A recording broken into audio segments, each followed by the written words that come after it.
તો હવે સ્વાધ્યાય 2.1 માં ક્વેશ્ચન નંબર 3 શીખીએ તો કોસેક ઇનવર્સ 2 નું પ્રતિ વિધેયનું મુખ્ય કિંમત મેળવવાની છે. મુખ્ય કિંમત મેળવવાની છે, પ્રતિ વિધેય આપેલ છે.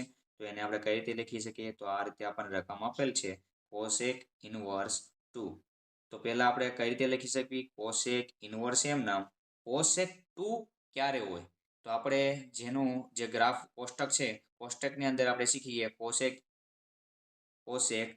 π/6 હોય ત્યારે આપણું એનું 2 લખી શકીએ. તો આપણને કોસેક 2 ની કિંમત ખબર હોવી જોઈએ. કોષ્ટકની અંદર એકવાર જોઈ લેજો અને એમાંથી આપણે લખી શકીએ. અને એના પણ તમને યાદ ન આવે, ખબર ના પડે, તો સાઈન ને કોસ આપણને પરફેક્ટ યાદ હોવી જોઈએ.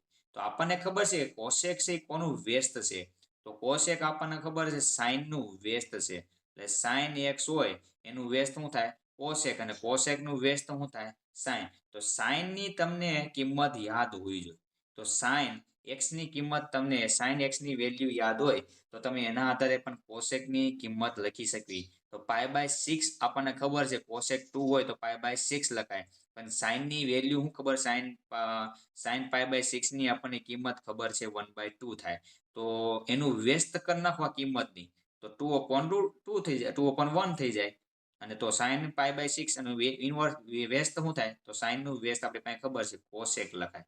તો આ રીતે એને લખી શકાય. કોસેક x બરાબર 2 પણ બતાવી શકાય. તો એનું વ્યસ્ત આપણને ખબર, વ્યસ્ત માટે મેં તમને કીધું હતું સ્ટાર ધ્યાનમાં રાખવાનું. તો એની વેલ્યુ આપણે લખવી હોય તો આ રીતે કોસેક π/6 આવે છે. તો એનું વ્યસ્ત ધ્યાનમાં રાખવાનું. કોસેક ઇનવર્સ પર π/6. તો π/6 અને આપણે એનો વિસ્તાર લખવો હોય તો વિસ્તાર એનો થશે આપણી પાસે -π/2 થી π/2. પણ એની અંદર 0 નહીં આવે. આપણે વિસ્તાર ભણી ગયા કોસેક ઇનવર્સ x નો. તો એ પણ ગ્રાફ તમે એકવાર જોઈ લેજો અને સોલ્વ કરવાનો પ્રયત્ન કરશો તો તમને આગળ સમજાય છે એમાં કેવી રીતના આપણે એક્ઝામ્પલ સોલ્વ કરીએ. તો JEE ના એક્ઝામ્પલ અને ગુજકેટના આપણે સોલ્વ સરળતાથી કરી શકશું. એટલા માટે થેન્ક યુ વિદ્યાર્થી મિત્રો.